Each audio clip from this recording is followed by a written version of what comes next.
Hello, this is Darkon, and this is just a few basic facts of things that I've noticed that people are asking during Heavensward. And this is just basically out there for those few people who are still wondering, or if they're just getting Heavensward during the release date and not during the early access. But in either case, in here I'll be discussing where to get the Dark Knight quest line, where and how to get your first flying chocobo, how to get it to fly within each area, how to get your other chocobos to fly, as well as temple levies, and also how to use the collectibles items.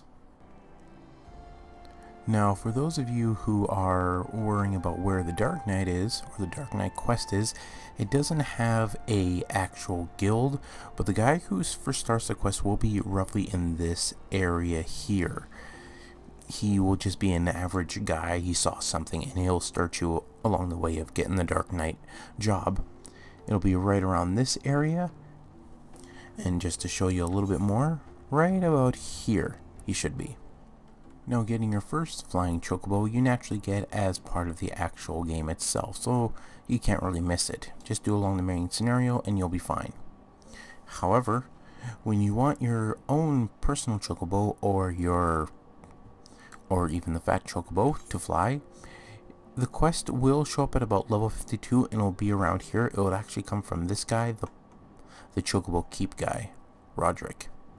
Now, you also might be wondering about the grand levies, the temple ones, and so on. Well, for the most part, again, it's very easy to get. It's just part of the whole Ishgard thing. It is literally right up here. The temple levies, the ones that cost 10 levies with enhanced rewards and such. I haven't done any myself yet, but from what I've heard so far, the reward is not properly proportional to the actual amount of levies you use. So for the most part, I would research it a bit more, take a look, and see whether or not it's actually worth it. Now, for dungeons. So far, all the dungeons, with the exception to the very first dungeon, which is entirely optional, are done through the main story. I do believe the very last two level 60 dungeons, those ones are gonna be, well, technically optional, but again, it's the last dungeons and usually people end up doing them anyways.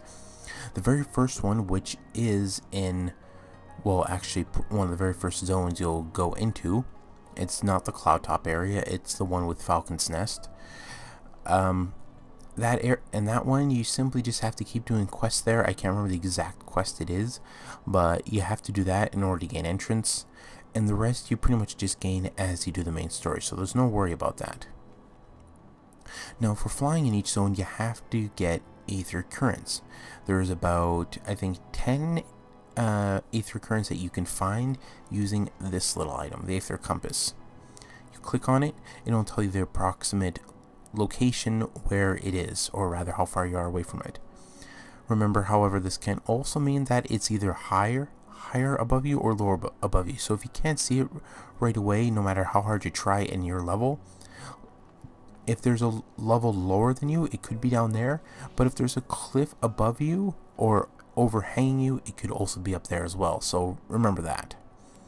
And also, you have to do a bunch of side quests in order to, well, usually you just have to get the appropriate side quests in order to get the 5 Aether Currents they provide. Once you get them all, you're good to go. However, slight problem I have seen, which I'm a bit iffy about, you do have to go pretty much through the entire area in order to get the Aether Currents, and by the time you do, for the most part, you're already done with the area. I think they should have put in a little bit earlier than that. Not terribly much earlier, but at least a little bit, so you do have better use of it. But that's just me. And finally, now for gathering. You can't get any of the... You can get some of the new stuff from gathering, again, in the area of Falcon's Nest. It'll be one of the first areas you go to. However, you cannot use stuff like collectibles. I'll change for a second here and show you. You cannot get stuff like collectibles, which is also used to hand in for things for scripts and so on. Again, it's one of the quests that you get in Ishgard. It's a pretty simple thing. You follow the quest and you're good to go. You can't really miss it. But, you know, just be a discipline of the hand or land in order to actually get the quest. Also be level 50. You get several abilities. Collector's Glove. Again, it's pretty simple. It allows you to mine things that are collectible. If they aren't collectible, you can't mine them. It seems like only rare items are collectible. Makes a bit sense, but it pretty much just makes sense there. Another one you get for doing the quest is, of course, you increase its rarity by 50%. I don't know I haven't found any collectibles myself. I've been playing the main story, so I'm not quite sure exactly how it works. It might be like, say if it was 10 rarity, it'll be 15, and then so on and so forth. Of course, this one as well. This one seems more like something you might use right off the bat. And yeah, the collectibles do have a wear, kind of like you do with Discipline of the Hand. Again, I'm not 100% sure how it works. I haven't got any of my gathering to level 51, where, as far as I can tell, is the minimal requirement to see the unspoiled nodes, which is where, as far as I can tell, where all of the collectible type items are or the items that can be made as collectible are. And of course, you might be wondering where you can get certain flyable mounts and which ones are flyable. So far, all I've seen are that the first mount you get is flyable. Your companion chocobo and the fat chocobo, if you have it, are also flyable after doing the required quest I mentioned before. There's also 2 other mounts I will not mention. You kind of already obviously knew. If you've seen the videos, you know about it. There's also a possible 3rd one, but I haven't seen it yet.